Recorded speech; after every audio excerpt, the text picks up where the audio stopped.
I hear a train whistle at 2:14 a.m. every night. Every night, I hear the train. A few days ago, we moved into a house 500 feet from the tracks. What a mistake that was.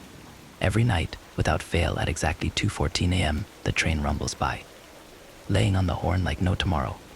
Woo, woo, woo.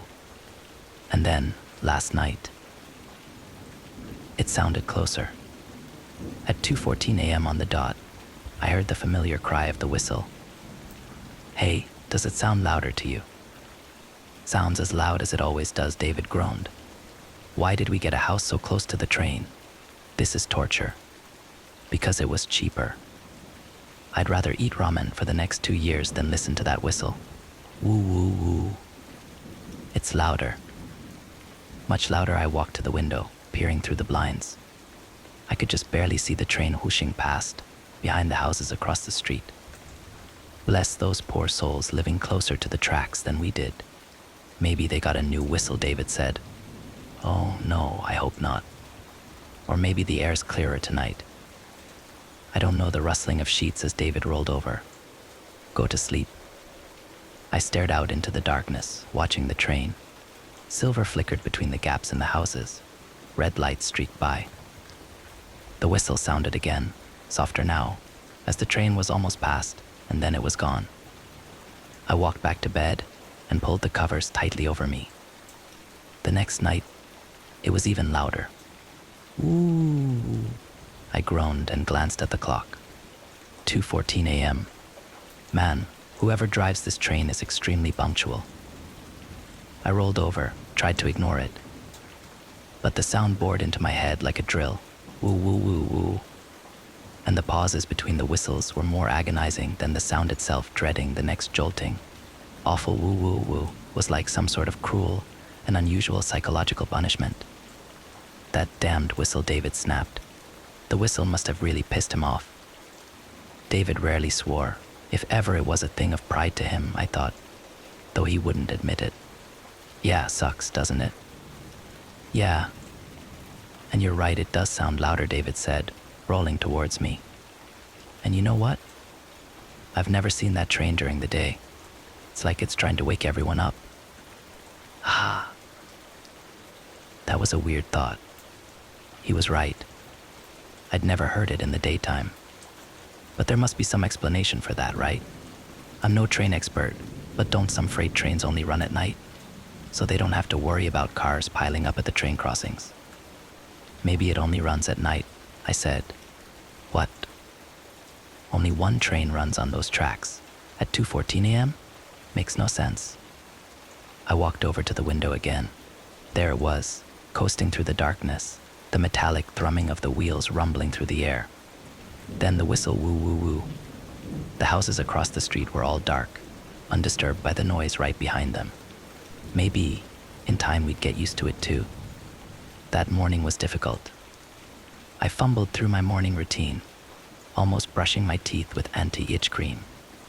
As I walked out into the driveway, I saw one of our older neighbors in her pink jumpsuit, doing a morning walk, energetic and spry, which seemed almost superhuman this morning. Good morning, she said, with a bright smile. Good morning, I replied. She was almost out of sight when I remembered she lived in the house across the street, right in front of the train tracks. Hey, Gertrude, I called. Yes, dear. Didn't the train keep you up last night? Her smile didn't waver. No, dear. Didn't even hear a train last night. Really? You didn't? I stopped. She'd already turned around, power walking her way around the bend. I sighed and got in the car. Work was physically painful. Just keeping my head from flopping on the desk was a struggle. My brain was in a fog despite the 2 cups of coffee I downed, and I made no progress on the report due Tuesday. When I pulled into the driveway at 5 p.m., I knew what I had to do. I was going to look at the train tracks. I don't know why I did it, exactly. I guess it's for the same reason people want to see the face of the masked man who mugged them or broke into their home. Somehow, coming face to face with your tormentor is oddly satisfying. But nothing prepared me for what I found. I walked straight across the road and between 2 houses, hoping no one saw me. I was technically trespassing, probably. To my left, there was a little plastic slide in the backyard, just a few feet from the tree line in front of the tracks. What? Someone lets their kids play out here? So close to the tracks? I glanced at the other backyard. It held a cute little patio area, which, again, was pretty close to the tracks. Boy, these people had really gotten used to the train. I trudged ahead to the tree line. Beyond, I could see the space where the train flew by every night. My pulse quickened. This was the moment. I stepped into the underbrush, took a deep breath, and peered out. My heart stopped. The tracks were abandoned, twisted, overgrown, cracked. The wood was rotten and splintered. Wayward weeds, and even small shrubs, had burst up through the space between the railroad ties. I looked left, then right. The tracks extended in either direction, 3 muddy feet below me, as far as the eye could see, but it wasn't a clean tunnel through the underbrush. Branches poked out into the area, and the foliage crept forward, ready to overtake the tracks. "Excuse me," a voice said behind me. I whipped around. A tired mother stood behind me, her hair in a messy bun, holding the hand of a 3-year-old girl. "Can I help you with something?" she asked. More of a warning than a question. Sorry, the track's there. Do trains ever come by?" She shook her head. "No, they've been abandoned for a good 5 years. But I've been hearing a train. Every night. At 2:14 a.m. The woman's face paled. "You should go," she said, hurriedly. Then she turned around and swiftly walked back into her house, dragging her daughter behind her. When I got back to the house, David was already there, eating leftover pasta for dinner. "David," I said, breathlessly, "the tracks are abandoned."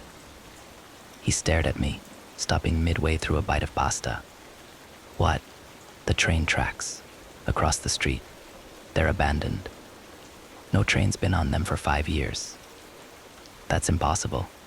We hear that train every night." "Well, no trains have been there. There are weeds everywhere, and the trees."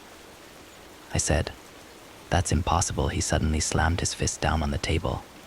The silverware rattled. All I could do was stare. David was always soft-spoken, never raised his voice, never swore. Hitting the table or anything, for that matter, was something I couldn't even picture him doing. "There must be a train using the abandoned tracks," he continued, in a tone of forced calm, "maybe illegally." He stabbed at the pasta across from me in silence, keeping his eyes on his food. My heart throbbed in my chest. "David, are you okay?" I ventured. "Of course," he said, not looking up. "Okay." I picked up my dish and brought it to the sink. The rush of water drowned out the uncomfortable silence, and I was thankful. Then I set it down next to the sink, dried my hands, and glanced at the clock. 8:27 p.m. Only 5 hours and 47 minutes until the train. When I finally went to sleep, I couldn't fall asleep for hours because I knew that stupid whistle was going to wake me up, but somehow I must have, because at exactly 2:14 a.m., I woke up, not to the train whistle, to a loud rumbling sound. I shot up. "David, what is that?" My hands fell on empty covers. "David." Woo, woo, woo. The whistle pierced the air, so loud it hurt my ears. I jumped out of bed, ran across the room. "David, where are you?" I froze as red light flashed through the blinds. What the hell is going on? The sound, the noise. It was like the train was going by right outside our window, like it would crash into our house at any moment, flatten and crush us to pieces. I finally tore my eyes away, yanked the door open, and charged out into the hallway. "David?" Duh. He was just standing there, in the guest bedroom. In front of the window, still as a statue. The red light flashed across his face as he stared out. "That fucking train," he said in a hoarse whisper. A chill coursed through me. I approached him, slowly, my heart pounding in his chest. His expression was hard to make out in the darkness. I only saw the red light sparkling in his eyes.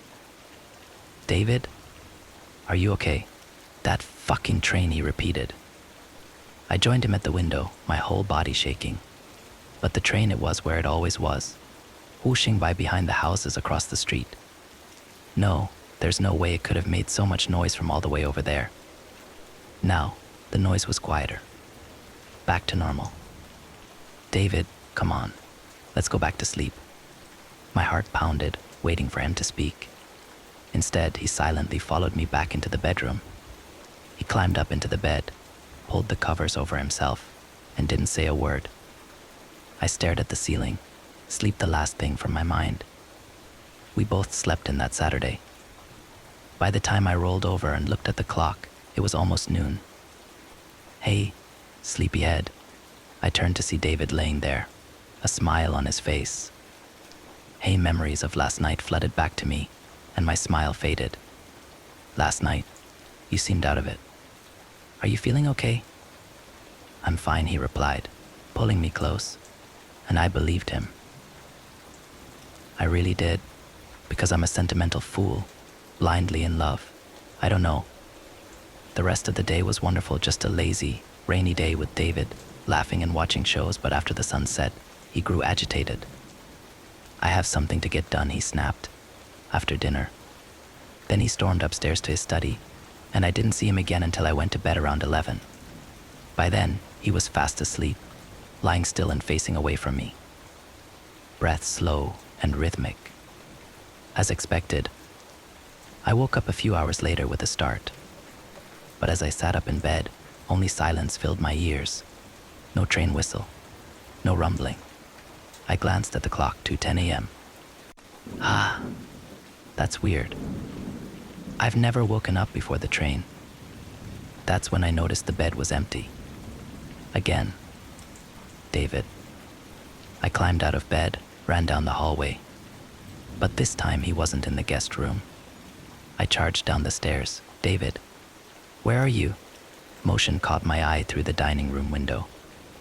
A man, crossing the street. David, what the hell is he doing? Against my better judgment, I pulled the door open and walked down the front steps. By the time I got to the road, he was already slipping into the shadows between two houses. Heading right towards the tracks. David, I yelled. He didn't turn around. I broke into a run. I couldn't see him anymore. The moonlight didn't make it into the gap between the houses. I made it to the grass, tiptoed through the alley, and fought through the brambles at the tree line. He stood with his back to me, at the edge of the tracks, still as a statue. The moonlight glinted off his hair, outlining him in silver light. David, I asked, softly. 1 minute, he replied, without turning around. 1 minute. Until the train. David, this is insane. We shouldn't be out here. It's late, and this is someone else's property. I reached for his arm. As soon as my fingers touched his skin, he jerked away. Come on. We have to go back inside. What are you hoping to do anyway? Stop the train, I scoffed. You've been acting really weird, David, and it's honestly scaring me a little. Good. Then it all happened so fast. He whipped around and grabbed my shoulders. With a simple pivot, he swung me in front of him, and then threw me down onto the tracks. The impact of the metal shot up through my hips, my arms, my back. I fought my way up, feet slipping over the rotten railroad ties. David, what the hell are you doing? Now, I could finally see his face. He stared straight ahead, as if focused on something far away. His lips were turned up in a smirk. 30 seconds, he said, softly. David, woo, woo, woo. The faint whistle of the train, followed by a soft rumble that I felt vibrate through the metal under my feet. A pair of white lights twinkled in the darkness, like twin stars. Getting closer, impossibly fast. I screamed and lunged for the forest, but the ground was 3 feet above me, 3 muddy, steep feet. I sunk a foot into the ground, grabbed for a branch near the edge to hoist myself up, and David shoved me back down. Woo, woo, woo. The lights were close now, glaring through the darkness, blindingly bright. The vibrations traveled through the rails, through my body, as it rumbled closer. Woo, woo, woo. The whistle was loud now, deafeningly loud. I launched myself towards the forest, scrambling for purchase. I can't die here. I can't. The train is coming and oh God, it's so close I could feel the wind rustling my hair, the heat coming off it, the rumble suffusing through every part of my body. I sunk my foot in the earth again, clawing my way up. The wind whooshed at my back. A hand grabbed mine, but instead of shoving me back, it pulled me up. And then we were running, through the underbrush, the shadows blurring and tilting around me. Woo, woo, woo, the train rocketed past behind us, in a gust of wind. Red light flit over the grass, and the rumble filled my ears. Are you okay? A mess of brown hair, a young face. It wasn't David, it was the mother I'd encountered yesterday. The one who told me the tracks were abandoned. My husband. I don't know what he. She squeezed my hand and looked into my eyes. Don't worry. He can't hurt you now. I stared at her, my heart pounding. What are you saying? The train only takes the ones who will hurt, she replied, her voice melting into the thunder of the train. But David, Bello, would have hurt you, sooner or later. It was only a matter of time. The train only brings out what is already there. I glanced back at the train. Silver streaked through the branches, red lights flashed, but there was no silhouette standing next to it. David was gone. Where is it going? I asked, my heart throbbing in my chest. She looked at me, grimly, in the darkness. Next story. My Tinder date made me take a shower in front of her. There was no bio on Ruth's profile, only pictures, and within a handful of messages she'd asked me over to her place. Straight out of the gate there was 2 red flags, but she swore she wasn't a catfish, so I suggested we grab a cheeky pint first. That way, if a hairy biker dude turned up and made kissy faces at me, I could make a speedy getaway through the fire exit. Ruth looked like a Greek goddess in her thigh-high skirt and trench coat. She had these stunning onyx eyes and almost seemed to glow in the dinky little pub. Every time she tossed her hair, the other drinkers stole glances in the back bar mirror. She looked different from the photos, sure, but still leagues above me. I went for a hug, which she redirected into a firm handshake. Ruth wore thick winter gloves even though the fireplace in the corner was roaring. As I caught a trace of her scent, fresh and lovely, a sensible voice at the back of my mind screamed, "What's the catch?" Surely any second now she'd trick me into emptying my bank account. Crap, maybe she'd already swiped my credit card. I patted my pockets. Wallet, phone, Pokemon keychain. Nope, all there. Already the marshal waving that 3rd red flag was a speck in the rearview mirror. The bartender took our orders. I asked for a pint of Guinness, whereas Ruth stuck with tap water. Then we eased into a conversation about our lives. When I started telling her about life in the Eat game, she yawned sarcastically. Chuckling, I said, "Well, what do you do then?"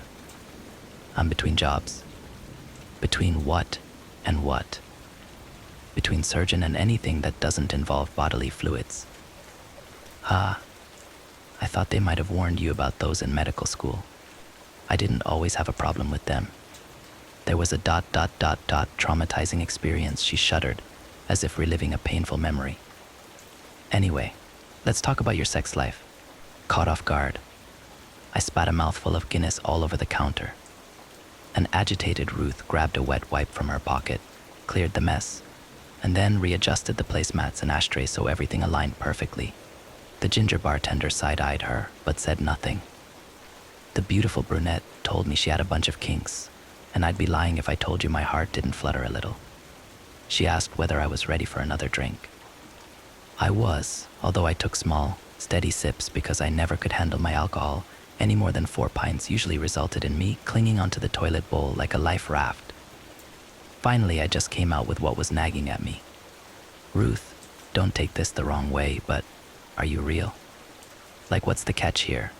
Am I gonna wake up tomorrow missing a kidney?" That made her chuckle. "I'll be honest, there is a catch. I'll tell you if you promise not to make fun of me. I crossed my heart. She leaned close, pushed her pouty lips right up against my ear, and said, I'm a clean freak, like a major clean freak. If you come back to my place tonight, I need you to wash yourself the second we get there. As her gloved finger ran along my shirt collar, she fought the urge to retch. Those clothes will need cleaned too. I've got a fresh pair you can borrow. And you must brush your teeth. Also, have you got an ear wax remover with you? If not, you can borrow one from my emergency kit. I asked whether she was serious. Deadly. I absolutely cannot stand filth. I need you ... spotless. Sound good? A winning lottery ticket had blown into my hand. I finished my pint in one long gulp, wiped away my foam mustache, and said, sounds great. In the front seat of her Volvo, Ruth handed me a breath mint. Probably because a trace of my aunt's famous cottage pie lingered on my breath. She drove west out of town, toward an ultra-modern house standing against the forest. The straight angles of the white building looked odd juxtaposed against the pine trees, and there was an angular barrier around back keeping the vermin at bay. The sterile stench of disinfectant stung my nostrils the second we stepped through the front door. Everything was meticulously organized, all straight lines and spotless, like something from an IKEA catalog. You could have performed open heart surgery in any room. There wasn't a single piece of furniture not covered in plastic, and 2 stuffed kittens batting invisible strings stood guard in the downstairs landing. Aren't they cute? Ruth asked when she noticed me staring. It's like she occupied an alternative, shrink-wrapped universe. She made me kick off my shoes, then I followed her to the end of the hall. Standing in the middle of the bathroom, she watched as I stripped off. Her neutral expression stung. She grabbed my clothes into a Ziploc bag which she held away from herself like radioactive waste, and then she provided clear instructions about which soap and shampoo I needed to use. I bit down on the temptation to tell her I'd been washing myself for years. The sarcasm is probably what kept me single for so long, and stepped into the shower. Ruth left a white linen shirt and a pair of jeans folded neatly over the towel rack. The ear wax remover on the edge of the sink operated like something out of Star Trek. I figured out the settings eventually, though. In the lounge, she handed me a shot of something fruity and sour. We clinked glasses and drank. The liquid burned on the way down. I went to sit on the sofa, but the plastic made it slicker than a water slide. I fell to the ground, and before I could pick myself up, my head got heavy and the air became stale. What happened next is a blur. 1 minute the ground was shifting beneath my feet. Next, I'm flat on my back. My legs were stuck. Alcohol was sloshing around the pit of my stomach, and breathing was borderline impossible. I made myself look down, a surprisingly difficult process. Past the end of the bed, Ruth rose into view, a mean-spirited grin on her face. She was encasing my legs with shrink wrap like an Egyptian mummy, gradually working her way north. I opened my mouth. No words came out. "Essache, this won't take long," she said. She swung her leg over my midsection, straddling me. Then she leaned forward and pushed her lips against my ear. "Don't worry, I'm going to take care of you. You look so handsome, all lovely and spotless. I'm just making sure you stay that way. Forever." Her tongue probed the inside of my ear, and then she went to fetch medical equipment from the corner of the room. My brain couldn't piece the mess together, but I knew I needed to get out of there. Fast. I tried flexing my leg muscles but lacked the strength. Ruth's arms clamped tight around my ankles. "Stop. You're messing everything up." With all the energy I could summon, I thrashed from side to side until I fell off the bed. The wooden floor hit worse than concrete. I opened my mouth to groan, but instead a great flood of vomit shot out, as if launched by a supercharged sprinkler. Chunks of cottage pie flew in every direction, a fountain of half-digested beef mince, onions, carrots, and garlic. Ruth rushed over to restrain me, but I rolled away, and as I did, her shoes skidded through the rancid contents of my stomach, and she fell. The germaphobe popped right back up. She looked at her palms, then the wet patches all down her back, and then her throat made this strangled sound like a cat hacking up a fur ball. She grabbed a set of wet wipes and started scrubbing herself clean, furiously. Sensing an opportunity to escape, I crawled away like a worm, leaving behind a snail trail of barf. "Get back here," Ruth screamed. She physically couldn't stop scrubbing her hands long enough to come after me. I crawled down the hall, around a bend. At one point, I needed to use the crown of my head to force a door open. The entire time I was coughing and trying to keep that morning's breakfast from creeping up in my throat. Soon I was conscious enough to realize my left arm was free, whereas the right was pinned against my torso. To my left was the kitchen. Maybe there was a sharp object there I could cut the shrink wrap with. I fumbled towards a central island, crawled up the side, and pulled on a drawer. Cutlery fell all around me with a series of metal clangs, followed by the drawer. My free hand dug through the pile for a knife, finding only spoons. Finally, I grabbed a fork and stabbed at the wrap until my other arm came free.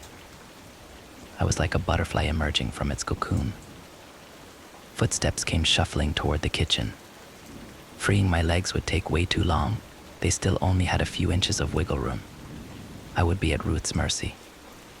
Just then, something rancid slid up my throat. So I opened my mouth and spat a fat, sticky oyster of what had once been scrambled eggs and bacon, but now looked like an alien life form into my palm. The beautiful psycho burst through the door. In her hand was a syringe. She launched herself on top of me. My left hand caught her forearm at the last possible second, while the right smeared my biological weapon across her face. As the vomit omelet dripped from her cheek in fat glops, she released the needle and went into furious convulsions. Quickly, I rolled on top of her, grabbed the fallen drawer, and bashed her across the side of the skull. I did this until her eyes rolled back. Then I crawled away on my elbows. In the hall, there was a phone on top of a side table. I punched in 999. The operator couldn't understand me but sent a squad car anyway. I remember telling myself to stay awake in case my kidnapper recovered, but here my memory jump cuts to a circle of emergency responders staring down at me. The officers had a hard time believing my story. A concussed Ruth said I went crazy and attacked her.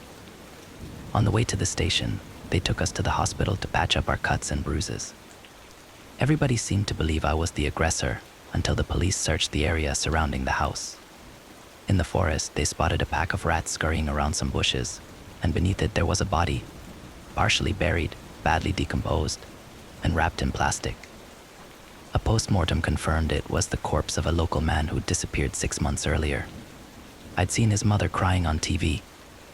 There were holes in the crotch and left arm of his shrink-wrap prison, where they believed a catheter and IV drip had been inserted so Ruth could keep the poor guy alive, but in a state which prevented him from contaminating her perfect house.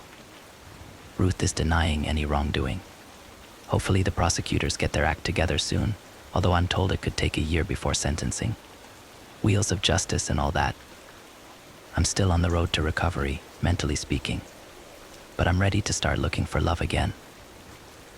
Except this time I'll be careful not to ignore any red flags. Next story. My house is empty, but my friend who is deaf and blind insists someone is here. They say seeing is believing, but if I'd followed that advice, I'd be dead now. It was a deaf-blind friend who first told me there was someone in the house with me. I scoffed. I didn't believe him. I looked out across the wide-open empty living room. I looked upstairs in the den and spare bedroom, and out at the patio and in the kitchen.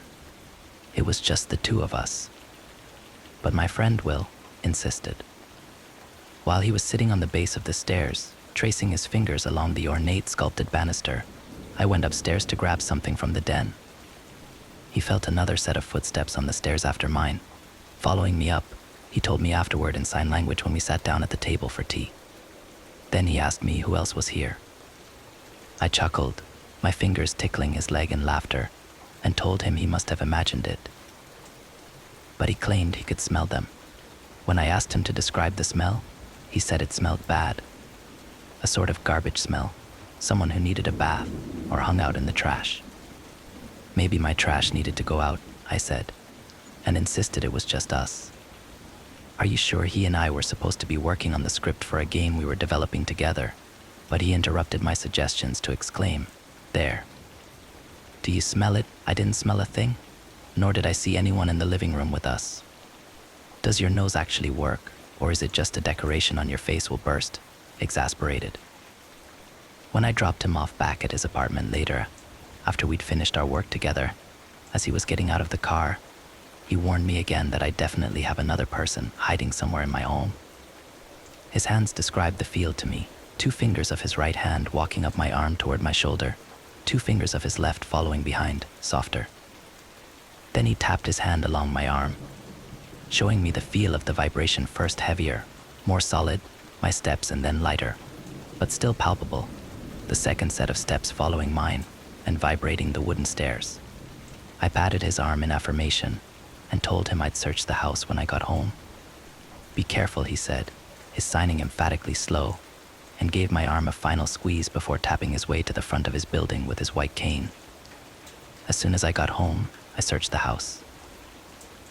But I couldn't imagine where an intruder might conceal themselves. It was a cozy house, 2 levels with small square footage. The rent was suspiciously low, but I chalked that up to the lack of AC, creaky pipes, and age of the place. I looked under the sink, in the closets, in the cupboards, in the spare bedroom. I even bought a camera and set it up, but all I captured overnight was myself sleepwalking. I vaguely remembered waking on the staircase and returning to bed. Other than that, the motion capture didn't turn on. According to the video, I was alone in my house. Still, the next morning I couldn't stop thinking about what he'd said. It said that if you lose one sense, your others become sharper to compensate. But what if the reverse is also true? Was my reliance on my eyes causing my brain to shut out my other senses? What if I tried closing my eyes? It seemed silly. Even so, on a whim, that evening I went around the house wearing a blindfold. I was feeling my way through the kitchen, filling a glass with water from the sink when I heard felt the presence of someone. I couldn't pinpoint why. I just had the sense of not being alone. The hairs on my neck rose, and suddenly I was absolutely certain someone was coming up behind me. I snatched off my blindfold, just me. Still, the feeling lingered for a moment, those goosebumps persisting on my arms. I put the blindfold back on and puttered around in the kitchen for a while. It was then I noticed the smell. Like rotten meat, like unwashed flesh, spoiled and awful, and it was so faint, just wafting occasionally. The hairs on the nape of my neck stood up. I went upstairs, trying to follow the smell, but I lost it almost immediately when I went into my den. I came back downstairs, my fingers lightly tracing the wall. Thud, thud, thud. I stopped because I felt footsteps behind me. Felt the soft reverberation on the wooden staircase, just a beat after my own. It was just like Will had described to me. Someone was here, right behind me. I felt cold breath on my ear. I tore off the blindfold and whirled around. The staircase was empty. That night, as I lay in bed, I had trouble drifting to sleep. I was afraid of what might happen overnight. And sure enough, I woke up on the stairs, sleepwalking. But instead of returning to bed, I tried to keep myself in that dreamy state, and I held my eyes closed.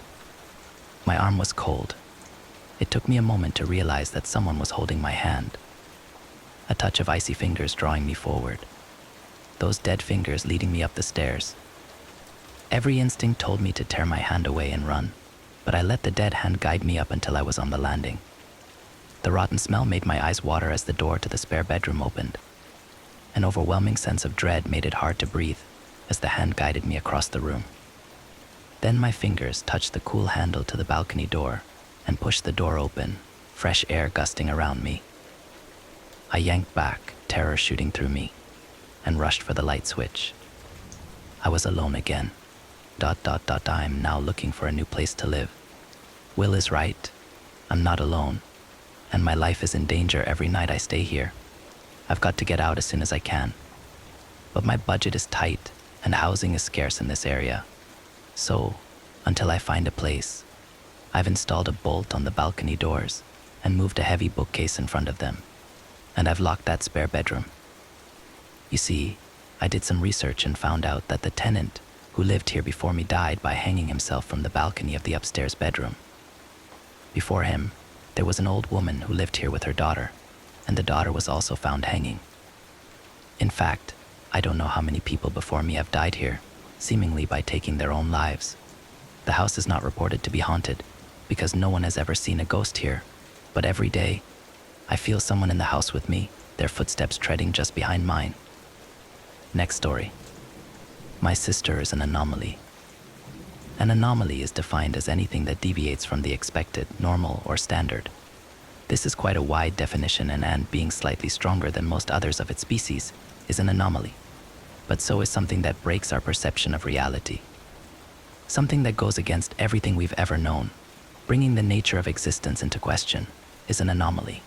Something to be studied. When it gets swept away, unexplained, however much the anomaly has affected your life, you begin to feel a lot like that ant. Insignificant. My sister is an anomaly now. It started with a simple complaint about her hand feeling strange. A tingling sensation. The doctors almost flat out refused to do anything. I want to be angry, but then I remember telling her my own thoughts.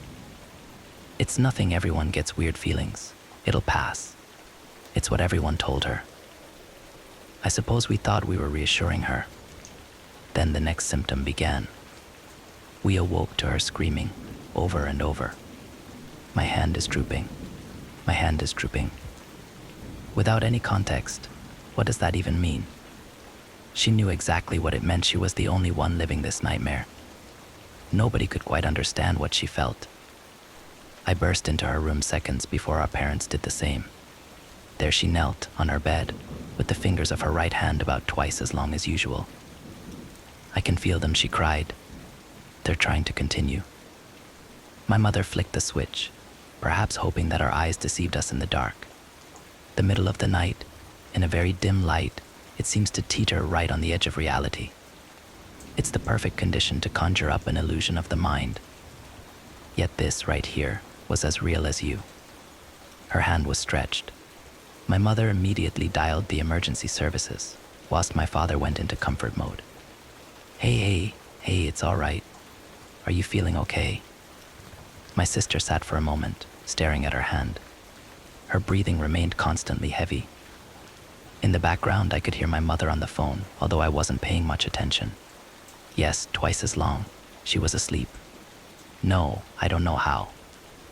I feel she paused, perhaps focusing on the feeling, deciding whether or not she felt okay. How would she even describe okay in this moment? ... long. My father and I glanced at each other for a moment. Was that meant to be a joke? I smiled awkwardly. What does that mean? She got up from her bed, making it slowly apparent to all of us that she was taller.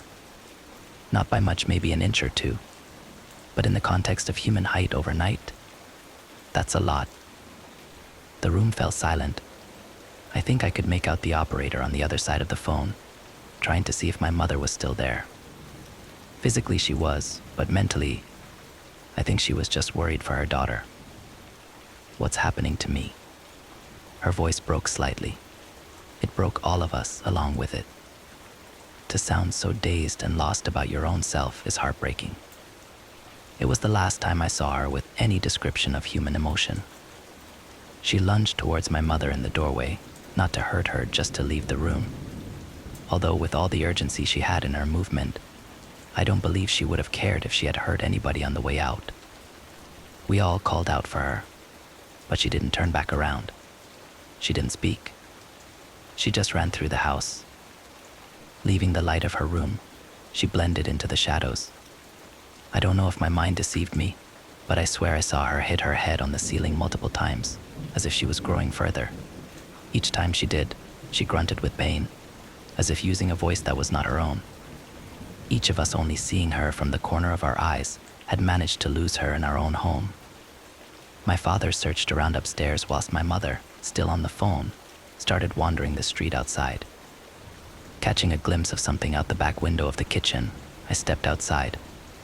I was afraid of what I might be walking into, what nightmare could be waiting for me. I decided that whatever it was, I owe it to my sister to join her in this. Slowly, I made my way towards the movement. She had wrapped herself around a tree in the garden one we used to climb as kids. She spoke something that I could only just make out over the sound of my own heart pounding. Everything is long. Her voice, raspy and weak, frightened me. Her black hair, usually down to her shoulders, now found its way down to the floor. I couldn't see her fully in the night, but the moonlight allowed me to see her vague shape. She was elongated, more so than before. My voice shook as I spoke, trying to calm her. "We'll fix this," I held out my hand. For a moment, I thought she might hold out her own. Maybe she would have, if the sirens weren't so loud. An ambulance at the front of the house caught her attention as she let go of the tree her snake, like limbs falling to the ground, as she made her way over the fence. They never caught her. We never found her. Her funeral was held a month later. It's been 3 years. I still live in the same home. Her bedroom is almost exactly as it was. We keep her door open. Sometimes as I walk past, I imagine her, sat in her bed. Her body is back to its regular self. "I'm okay now," she'll say. "You helped me." But it's a mirage, a trick of the mind. My sister as herself is no longer real. Is she still out there, stretched? I got my answer last night. Unable to sleep, I slowly became acutely aware of a tapping noise. I don't know how long it had been going before my mind allowed it to be perceived. Seconds? Minutes? Hours? I suppose it doesn't matter. Once I had heard it, it stayed. 5 taps, rhythmically pattering against my window behind the curtain. Sick of the noise, I got up, ready to see tree branches blowing in the wind. Instead, I saw 5 long fingers, extending from below my vision. The palm of the hand seemed just on the edge of what I could see. A face, beginning halfway up the window and continuing far below, looked in at me. The eyes were long, with the open mouth being even longer. This was unmistakably my sister's face. Whether or not it's my sister is another question. I stood there for a moment, recoiling, but not making a sound. Her appearance is not what scared me the most. My hand began to tingle. Next story. I went off on a creep who invited himself paddleboarding with me. Not sure whether I should feel bad. So I like to go paddleboarding by myself, especially during the summer months. West of my hometown, there's this remote levee just off the motorway, and past some picnic tables through a little stretch of forest. There's a lake hardly anybody knows about. Every few weeks I'll get the itch and carry a paddle and a board down to the water. Then I'll float around enjoying the sound of waves crashing against shore for hours on end. It's perfect, like a little slice of heaven carved out just for me. The only problem is, sometimes other people ruin my plans. Take last week. As I lay flat on my stomach, mesmerized by the sunbeams sparkling across the surface of the water, this black speck appeared over on the lakeside. I got to my knees and cupped my hand against the setting sun. An intruder had stepped out of the underbrush. A real hulk of a guy. He shuffled over toward my clothes, which were in a crumbled heap on the embankment. Then his eyes crawled all over me. Even from a distance, I caught a bad vibe.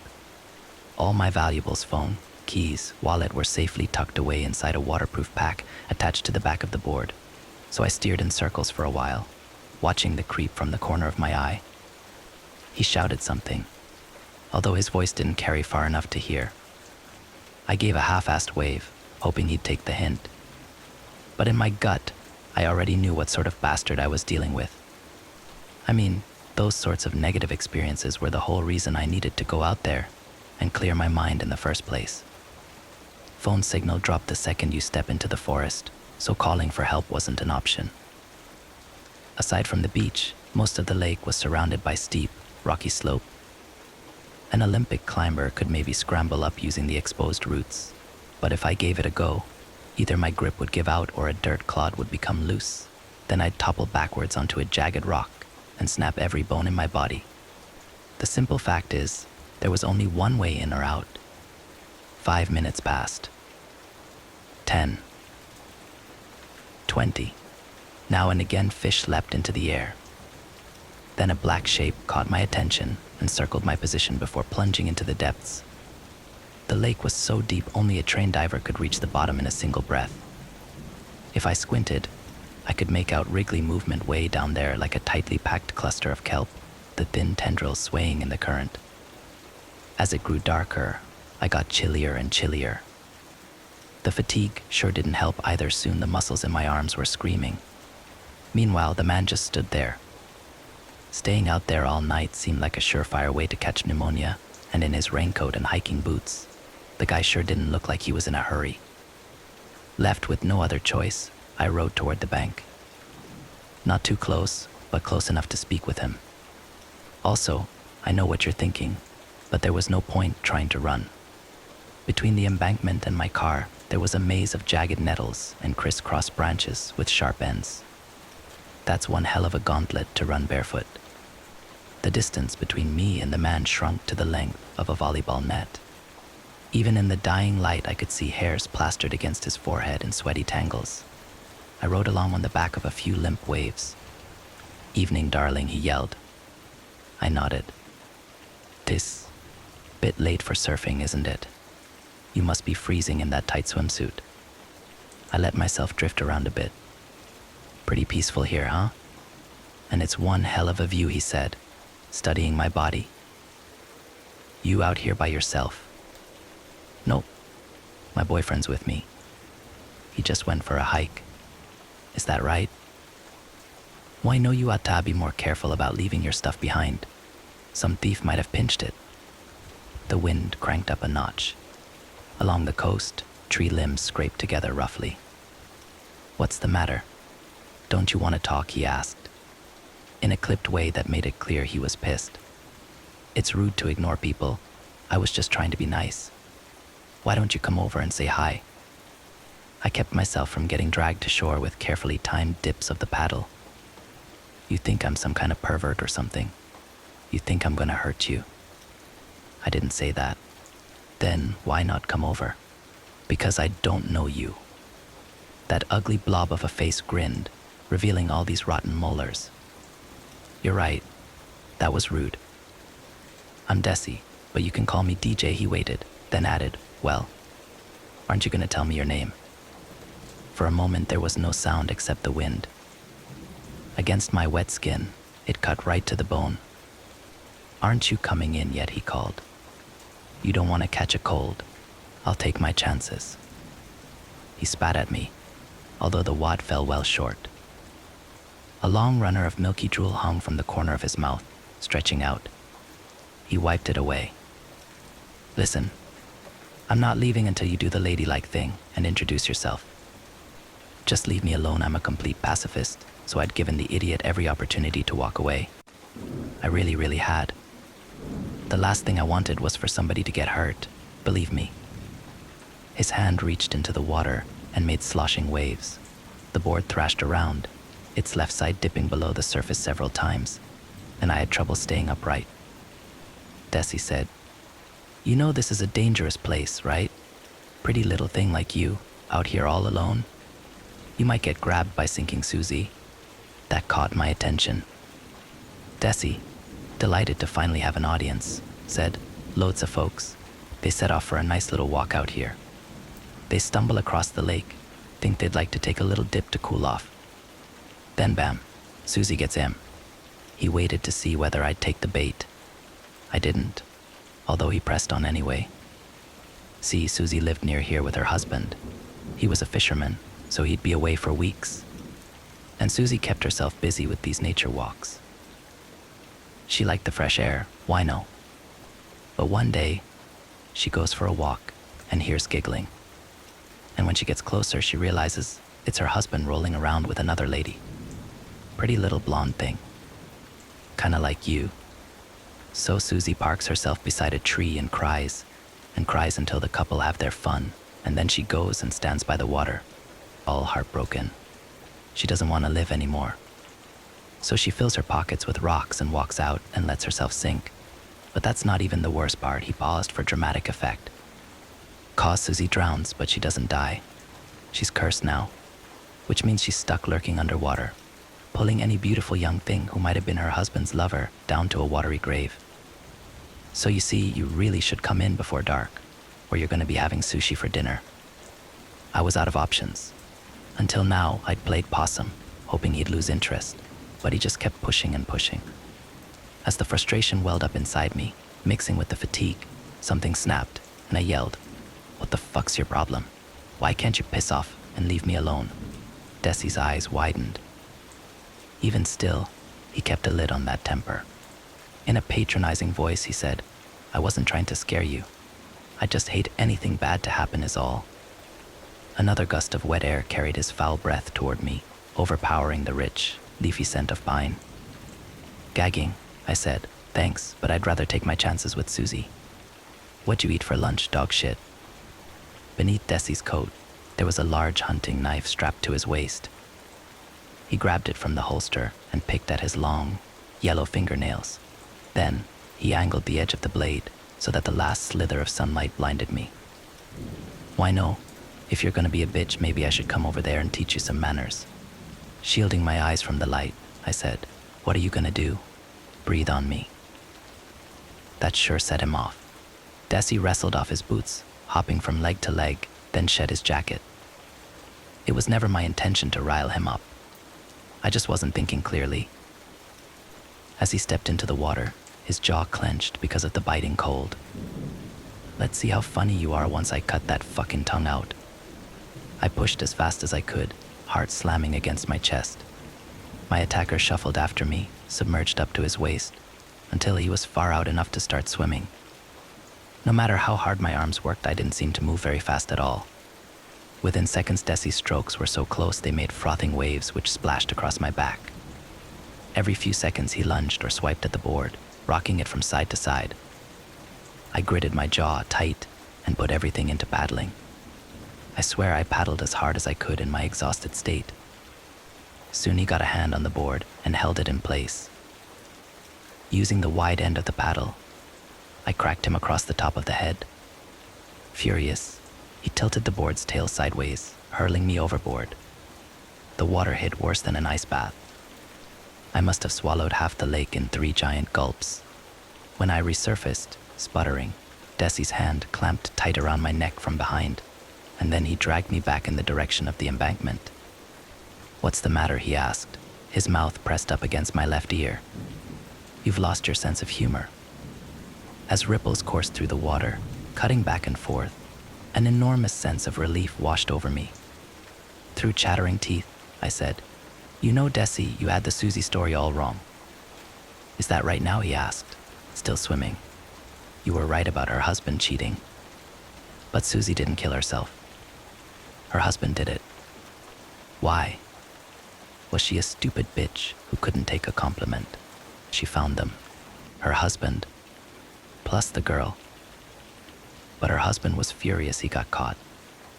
So he bashed her head in with a rock and dumped the body. Now there's an idea." "But that's bad news for you," I gasped. "'Cause sinking Susie does haunt this place. I think it's about time you shut the fuse." Desi stopped swimming and looked down at his legs. I did too. Wrapped around his ankle, there was a withered hand bleached white, except for where the flesh had rotted away, exposing a deep, hectic red. Attached to it was a mummified figure, barely visible in the gloom. I could make out a bundle of barnacles covering a skull with a dented left side. In place of a nose and eyes and lips, there were sunken caverns, the features eaten away by fish and rot long ago. It was a living corpse. It was the spirit of the lake. It was sinking Susie. While Desi floated there, terrified, I bit into the soft flesh of his hand. The second he let go, I pushed my feet into his chest and kicked away. Desi got reeled away, arms flailing in every direction, desperate for anything to latch onto. Within seconds, he'd zipped 50 meters, alternating between screaming and gurgling each time a fresh wave slapped him across the face. In the center of the lake, he spun round and round as if circling a drain before disappearing in a hissing column of foam. A steady stream of bubbles rose, and I floated there watching until the final one went pop. It was over. Desi had become another of the figures trapped down there, arms floating above his head, fingers swaying against the current. The latest link in a long chain of Susie's victims.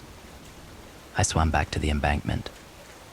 Alone at long last, I toweled myself off. By the time I'd pulled on my sweater, my board and paddle had drifted over by pure chance, as if guided by invisible hands. Then I set off home, already planning my next trip. I swear, I only go out there for the peace and quiet. I'm as shocked as anybody when the trips turn violent.